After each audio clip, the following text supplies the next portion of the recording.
RTE ના એડમિશનો કર્યા હોય એની અંદર પ્રાઇવેટ સ્કૂલો દાદાગીરી કરે, વાલીઓને ધમકાવે, સરકારી તંત્રનો દુરુપયોગ થાય, તારી ઉપર ફરિયાદ કરાવી દઉં, ખોટો દાખલો કઢાવ્યો છે, ખોટું એડમિશન છે. પોતાના દીકરા કે દીકરીને સારું ભણતર અપાવવા માટે મા બાપે લોહી પરસેવાની કમાણીથી લીધેલો ફ્લેટ છુપાવવો પડે અને પોતે જાણે ચોરી કરીને ફ્લેટ લીધો હોય એવી અંદર ફરક પડે કે ખબર પડી જાય તો ખબર પડી જાય. એ ફ્લેટ ચોરીનો નથી, પરસેવાના પૈસે ફ્લેટ લીધો છે, પણ દીકરો ભણાવવા માટે થઈને ફ્લેટ ન બતાવે અને એ વાતની ધમકી સરકારી તંત્ર મારે તમારે તો ફ્લેટ છે. ફ્લેટ ક્યાં ભાજપ વાળાએ આપ્યો? એ તો અમે પરસેવો પાડીને લીધો છે. તમે અમારો છોકરો તો ભણાવો. મેં વાત સાચી કરી કે ખોટી કરી? મહેનત મજૂરીથી લીધેલી વસ્તુને છુપાવવી પડે, જાણે કે આપણે ચોરી કરતા હોય. એ કેટલો દિલ ઉપર બોજ કેવડો લાગતો છે, કલ્પના કરો. અને તમારી કલ્પનામાં કઈક વાત આવે ને તો આત્મા જગાડો. ગુજરાતના લોકો એવી ગોપાલ ઇટાલીઓ વિનંતી કરે છે કે આત્મા જગાડો. અનેક એવી ઘટના બને છે જેમાં ખૂન થઈ જાય. અહીં સુરતની અંદર દેવી પૂજકના દીકરાનું ખૂન થઈ ગયું. અલગ અલગ સમાજના અનેક વ્યક્તિઓના ખૂન થઈ જાય છે. નાની એવી વાતમાં બુટલેગરો મારી નાખે, ડ્રગ્સ માફિયાઓ મારી નાખે. ખૂન થઈ ગયા પછી એક દીકરાનું ખૂન થયું હોય તો એની માએ એમ કેવું પડે આ ગુજરાતમાં કે એફઆઈઆર નહીં લખો ત્યાં સુધી હું લાશ નહીં લઉં. કોઈ પોતાના સ્વજનની લાશ લેવાની ના પાડે તો દિલ ઉપર પાણો કેવડો મોટો રાખવો પડે.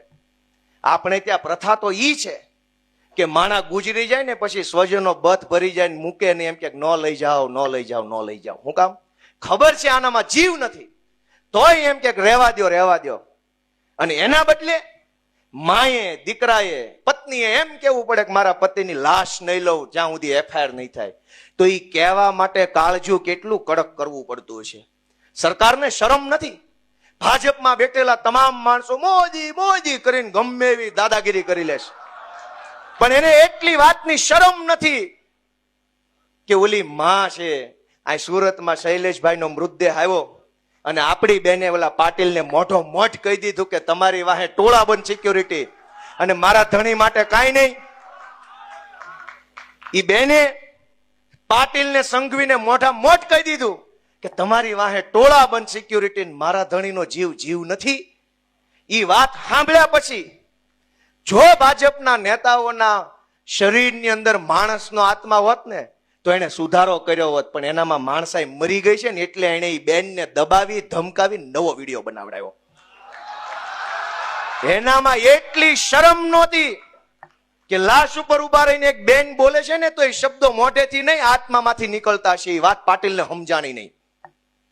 પતિની લાશ પડી હોય ને જે બેન બોલે એ મોઢેથી બોલે કે આત્માથી બોલે? આત્માથી બોલાયેલી વાત પાટીલ અને સંઘવી જેવાના કાન સુધી પોગી નહીં દોસ્તો. શું કામ? એનો આત્મા મરી ગયો છે દોસ્તો. પણ એનો ભલે મર્યો, આપણો આત્મા ક્યાં છે? ગુજરાતનો આત્મા ક્યાં છે? કરોડો લોકોનો આત્મા ક્યાં છે? આમ જનતાનો આત્મા ક્યાં છે? કેમ ચૂંટણીઓમાં ભાજપનું બટન દબાઈ જાય છે? આપણો આત્મા, આપણો હાથ ધ્રુજતો કેમ નથી ભાજપનું બટન દબાવતા? એ વિચારવાનું આપણે છે દોસ્તો. બૂથમાં જઈને આમ હાથ લાંબો કરીએ તો હરણીની બોટ દુર્ઘટનાની અંદર ઓલા નાના નાના છોકરા જે ગુજરી ગયા ને એની ચીસ આપણા કાનમાં સંભળાવી જોઈએ, કાન ફાડી નાખે એવી ચીસ સંભળાવી જોઈએ, પણ નથી સંભળાતી. મત આપવા જઈએ, બૂથમાં પહોંચીએ, મશીન સામું જોઈએ તો આ તક્ષશિલામાં સળગતા સળગતા જે નીચે પડતા હતા ને છોકરા દેખાવા જોઈએ, આંખમાંથી લોહી નો આંસુ આવવું જોઈએ, ભાજપનું બટન ન દબાવવું જોઈએ દોસ્તો. પણ એવું નથી થતું, એવું નથી થતું. ખબર નહીં શું છે, આત્મા નથી જાગતો. 40 વર્ષ થઈ ગયા, પરિવારો બરબાદ થઈ ગયા, ગુજરાતને કેટલું પાછળ ધકેલી દીધું. ડ્રગ્સનો વેપાર, દારૂ, ગુંડા. આપણો આત્મા કેમ નથી જાગતો? ઈ વાતને આપણે અંદરથી હચ મચાવીને પૂછવાની આપણી જાતને, ક્યાં ગયો મારો આત્મા? હું આ ગાંધીના ગુજરાતનો માણસ છું કે નહીં? હું આ સરદાર પટેલનો વારસદાર છું કે નહીં? એ સવાલ આપણે આપણી જાતને પૂછવાનો છે. અનેક ઘટના બને. રાજકોટમાં અગ્નિકાંડ બન્યો, કેટલાય લોકો જીવતા હળગી ગયા. એની અંદર સરકાર સાચો આંકડો બહાર નો આવવા દે. ન્યાય તો કોઈ ભાજપના રાજમાં કરે એમ નથી. સાચો આંકડો બહાર નથી આવવા દેતા. કેટલી હદે આ લોકો બિન સંવેદનશીલ હશે, કેટલો એની અંદર જાનવર જેવા વિચારો છે. કોઈ ઘટના બને, આ તમે વિચારો કે કોઈ ઘટના બને અહીં કોઈ ભાઈ, હું જુનાગઢમાં પ્રેસ કોન્ફરન્સ કરતો હતો ચૂંટણી જીત્યા પછી, અને હું બોલતો હતો, મારી નજર સામે ઓલા પત્રકાર ભાઈ ઢળી પડ્યા, એને ખબર નહીં બ્લડ પ્રેશર ઓછું કે વધુ થઈ ગયું, પડી ગયા. જેની અંદર માનવતાનું એક ટીપુય વધ્યું હોય ને, માણાનો આત્મા ફફડે કે હું થઈ ગયું, હાલો દોડો. ગુજરાતમાં છાસવારે હજારો લોકોનું મોરબી પર પુલ તૂટે મરી જાય, રાજકોટની અગ્નિકાંડમાં ઘટનામાં લોકો ગુજરી જાય, ડ્રગ્સના દૂષણમાં હજારો જિંદગી હોમાઈ જાય, અને એક પાંદડું ન હલે, સરકારમાં બેઠેલા માણસોના પેટનું પાણી ન હલે. તો એની અંદર શું હશે, માણસ હશે કે એની અંદર શું હશે, એ કલ્પના આપણે કરવાની દોસ્તો.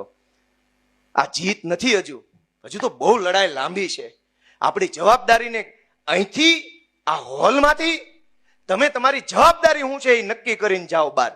ગોપાલ ઇટાલિયા જીતી ગયો, જિંદાબાદ, તાલી પાડી, મજા આવી, ગોપાલ પારણીએ ઝૂલે નહીં. તમે તમારી જવાબદારી વિચારો. ગુજરાત આખું વિચારે કે હું જવાબદારી છે મારી. એક માણસ વેપાર કરતો હોય, સરકારી માણસો આખું એની ઉપર ટોળું થઈ જાય, દરેક માણસ પોતપોતાના નવા નવા હપ્તા માગે. ધંધો કરવો કે તને દેવા?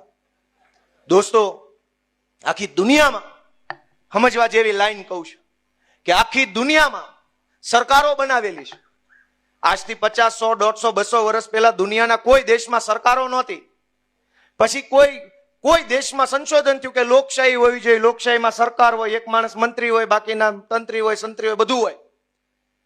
દુનિયા આખીના દેશોમાં સરકારનું સર્જન જ એટલે થયું છે કે જનતાની સમસ્યા ઓછી કરે, જનતાની પીડા ઓછી કરે, જનતાના પ્રશ્ન ઓછા કરવા માટે સરકારો બનાવી છે. માણસને તકલીફ પડે તો સરકાર પાસે જાય, પણ સરકાર પોતે જ એક સમસ્યા બની જાય તો ક્યાં જવાનું? મને તકલીફ પડે તો હું પોલીસ પાસે જાઉં, પણ પોલીસ જ ફરિયાદીને 2 લાફા માર લે તો? મને તકલીફ પડે કે મારી જમીન માફિયાઓએ પચાવી પાડી છે, હું કલેક્ટર પાસે જાઉં અને મારી જ ઉપર લેન્ડ ગ્રેબિંગ નો ગુનો દાખલ થાય તો? મને તકલીફ પડે કે હું બીમાર છું, મને દવા આપો, અને સરકારી દવાખાનામાં મને અપમાનિત કરવામાં આવે તો? સરકાર એટલે બનાવી છે કે લોકોને સમસ્યા પડે તો બીજો કોઈ સાંભળે કે ન સાંભળે, મારી સરકાર મારી વાત સાંભળશે, એ વાતની હયા ધારણા આપવા માટે સરકારનું સર્જન થયું. પણ ગુજરાતમાં સરકાર પોતે જ એક સમસ્યા બની ગઈ છે દોસ્તો. સરકાર આપણી સમસ્યા હું સાંભળે? એ સરકાર જ સમસ્યા છે. રોજ નવા નવા નાટક. સ્માર્ટ મીટર આવ્યું, અહીં કેનાલમાંથી પાણી કાઢવાના ઠેકાણા નથી ને મીટર સ્માર્ટ આવી ગયા છે. દર ચોમાસે પાણી આવે છે. અવડું મોટી ભાજપની સરકાર બેઠી છે, ડબલ એન્જિન, 4 એન્જિન, 5 એન્જિન, એન્જિનો જાજા લગાવ્યા, પણ તમારાથી એક પાણી નીકળતું નથી એવા નપાણિયા માણસો સરકારમાં બેઠા. દોસ્તો હું તમને હાથ જોડું છું કે અહીં પૂરું નથી થતું. ગોપાલ ઇટાલિયા જીતી ગયો એ કોઈ ઘટના જ નથી. ઘટના ઈ છે કે કરોડો લોકોનો જો આત્મા જાગી જાય ને સંકલ્પ લે કે આ સરકાર હટાવીશ, તો એ મોટી ઘટના છે દોસ્તો. ગોપાલ ઇટાલિયા ચૂંટણી જીત્યો એ કોઈ ઘટના નથી, કોઈ ઇતિહાસ નથી, કોઈ ઉજવણીનો પ્રસંગ નથી. ઘટના ત્યારે બને, ઇતિહાસ ત્યારે બને કે હજારો માણસ ઘરે જઈને પોતાના આત્માને ઢંઢોળે, વિચારે, પૂછે કે ગુજરાતને ડૂબાડવામાં, ગુજરાતને દેવામાં, દારૂમાં, ડ્રગ્સમાં, ગુંડામાં, બધાની અંદર ડૂબાડવામાં ભાજપની સરકારે જે પાપ કર્યું છે એ પાપમાં મારો મત છે કે નહીં, એ સવાલ જો હજારો લોકો પોતાની જાતને પૂછે ને તે દિવસથી ઇતિહાસ લખાવાની શરૂઆત થાય દોસ્તો. કરોડો લોકોએ પોતાની જાતને પ્રશ્ન પૂછવાનો છે કે આ ગુજરાત બનાવવામાં મારો રોલ શું, અને હવે કેવું ગુજરાત બનાવવું છે. મિત્રો, સુરત ને શાંઘાઈ બનાવવું, વિસાવદર ને પેરિસ બનાવવું, આને મંગળ બનાવવું, કઈક માણાના પેટના બનો તો સારી વાત છે. માણા બનો, પેલા માણા ભાજપ વાળા માણા બનો. શાંઘાઈ નથી બનાવવું, કઈક માણાના પેટના થાવ એવી વિનંતી ગોપાલ ઇટાલિયા કરે છે. દોસ્તો, આ તબક્કે ખુશી હોય ત્યારે બધા હારે હોય, દુઃખ હોય ત્યારે કોઈ હારે ન હોય. અમે એ 2 સમય જોઈ લીધેલા છે. અમે દુઃખય જોઈ લીધું છે, પણ લોઢાના મીંદડાની જેમ રહ્યા ને એટલે આજ તમારા આશીર્વાદ અમને મળ્યા છે. 2022 પછી જે એક સમય આવ્યો એવો, જેણે હોય એને મેણા માર્યા. અને જેને એની સોસાયટીના સિક્યુરિટી ગાર્ડ તરીકે ન રાખે એણે અમને રાષ્ટ્રીય રાજનીતિની સલાહ આપી. પણ એનો કોઈ દુઃખ વ્યક્ત હું નથી કરતો. મેં મારા એક વિડીયો વિચારમાં કીધું તું, હું ફરીથી કહું છું કે ગુજરાતની જનતાએ આમ આદમી પાર્ટીને અને ગોપાલ ઇટાલિયાને એક નવી જવાબદારી સોંપી છે. જેમ જેમ આપણી જવાબદારી બદલાતી જાય એમ એમ એ નવી જવાબદારીમાં પોતાની જાતને ઢાળવી, ઘડવી એ આપણી જવાબદારી છે. ગોપાલ ઇટાલિયા અત્યાર સુધી આંદોલનકારી હતો, એક્ટિવિસ્ટ ટાઈપનો હતો, થોડોક ઉગ્ર સ્વભાવનો હતો, ગમે ત્યાં બોલી દેવું. પણ હવે તમે મને એક જવાબદારી સોંપી છે, મારી ભૂમિકા બદલાય છે. અને એટલે મેં અગાઉ પણ અને અત્યારે તે બધાની હાજરીમાં કે એક આંદોલનકારીની ભૂમિકામાં રહીને મારી કાચી પોચી જેવી સમજણ આધારે હું જે બોલ્યો, મેં જે કર્યું એ સારું હતું કે ખરાબ હતું, એનું કોઈને દુઃખ લાગ્યું, ખોટું લાગ્યું, આઘાત લાગ્યો તો એ બધાની હું હૃદયપૂર્વક માફી માંગુ છું આજે જાહેર મંચ ઉપરથી. કે ભૂતકાળમાં જાણતા કે અજાણતા, પરિપક્વતાથી કે અપરિપક્વતાથી હું જે ભૂમિકામાં હતો એ ભૂમિકામાં જેવડી મારી બુદ્ધિ હતી એવડું હું બોલ્યો અને એ ખોટું હોય તો આજે જ્યારે મને સમાજે, લોકોએ, જનતાએ નવી જવાબદારી સોંપી છે તો હું વિનમ્ર બનવા માટે, વધુ સંવેદનશીલ બનવા માટે, વધુ ગંભીર બનવા માટે તમારી પાસે આશીર્વાદ માંગુ છું. તમારે જેવો નેતા જોતો હોય એવું મારું ઘડતર કરજો, એવું અમારું ઘડતર કરજો, એવી હું બધાને વિનંતી કરું છું. નેતા કોઈ ઉપરથી આવતા નથી, નેતા સમાજમાંથી આવે છે. સમાજ જેવો નેતા મોકલશે એવો નેતા સમાજને મળશે. અહીં કોઈ ફેક્ટરી નથી, કોઈ યુનિવર્સિટી નથી, કશું જ નથી. હું ગુજરાતભરના યુવાનોને એક વિનંતી કરવા માંગુ છું કે દોસ્તો આવો, આ રાજનીતિના ફિલ્ડમાં આવો. ક્યાં સુધી લાચારી ભર્યું જીવન જીવશું? અનેક લોકો લાચાર જીવન જીવે છે. પોલીસથી બીવે, મામલતદારથી બીવે, હોમગાર્ડથી બીવે, સોસાયટીના અધ્યક્ષથી બીવે, ગુંડાઓથી બીવે, બુટલેગરથી બીવે. દાખલો કઢાવો હોય તો ધ્રુજતા હોય અડધાક, મને આ સાહેબ કઈ કહી દેશે કે નહીં કહી દે. ક્યાં સુધી આવું લાચાર જીવન જીવવાનું છે? હાલો, મુઠ્ઠી વાળો, સંકલ્પ લ્યો કે હું કરી શકું. જો ગોપાલ ઇટાલિયો કરી શકે તો ગુજરાતનો કોઈ પણ છોકરો કરી શકે. એ સંકલ્પ લઈને હજારો યુવાનોને રાજનીતિમાં જોડાવા માટે, આમ આદમી પાર્ટીમાં જોડાવા માટે હું ખુલ્લું આહવાન આપું છું. સૌને હું નિમંત્રણ આપું છું દોસ્તો કે આવો. કોઈ આપણું જીવન નહીં સુધારી દે. આપણું જીવન બદલવાનું આપણે પોતે છે. હું આ સુરતમાં 2007 ની અંદર હીરામાં હતો, રાતપાળી બેસતો હતો, સરીન ઓપરેટર હતો, મેગ્નસમાં કામ કરતો હતો, મિની બજાર. આ 2007માં ભવાની સર્કલ પાસે મિની બજારમાં બેસતો, અલગ અલગ ઓફિસોમાં બદલ્યું, પગાર વધારવા માટે 500 વધે એટલે ઓફિસ બદલવી પડે. પણ ક્યાં સુધી? ઈશ્વરે જેને તાકાત આપી છે, ઈશ્વરે જેને બળ આપ્યું છે, એ બધા યુવાનોને મારી વિનંતી છે કે આવો આમ આદમી પાર્ટીમાં અને તમે બધાએ તમારું યોગદાન આપો. આમ આદમી પાર્ટીને મજબૂત બનાવો, ગુજરાતને મજબૂત બનાવો, લોકોનો અવાજ બનો, એ બધાને વિનંતી કરું છું. મિત્રો, આ ચૂંટણીની અંદર નોંધ લેવા જેવા ઘણા બધા વડીલો છે. કોનું નામ લેવું ને કોનું બાકી રાખવું? કેમ કે અનેક લોકોએ પોતાની ક્ષમતા કરતા વધુ કામ કર્યું છે. મારી તાકાત 10 કિલો વજન ઉચકવાની હોય અને હું 110 કિલો વજન ઉચકી લઉં એવું કામ આ મંચ ઉપર બેઠેલા બધા વડીલોએ કર્યું છે. બધા માટે એકવાર જોરદાર તાળી પાડો. એક એક માણસનું નામ લઉં તો 2 મહિના લાગે એવું યોગદાન બધાએ આપ્યું છે. પણ 10 વર્ષનો સંઘર્ષ છે દોસ્તો, અને આ સંઘર્ષનો પાયો નાખનાર અમારા સૌના આદરણીય વડીલ માનની કિશોર કાકા દેસાઈને હું આ તબક્કે યાદ કરું દોસ્તો. કેમ કે પાયો એણે નાખ્યો આમ આદમી પાર્ટીનો ગુજરાતમાં. અમે તો બધા ક્યાં હતા એ વખતે? 2012માં 13માં જયારે આમ આદમી પાર્ટી બની ત્યારે ગુજરાતમાં પહેલો ઝંડો ઝાલનાર માણસ કિશોર કાકા દેસાઈ હતા. આ સુરતની અંદર અમારા લક્ષ્મણ કાકા, કિરીટભાઈ પાનસુરિયા આપણી વચ્ચે હાજર નથી, એવા અનેક યોદ્ધાઓ. એ નહીં કણસાગરા અટક ભૂલ થઈ ગઈ, કિરીટભાઈ કણસાગરા.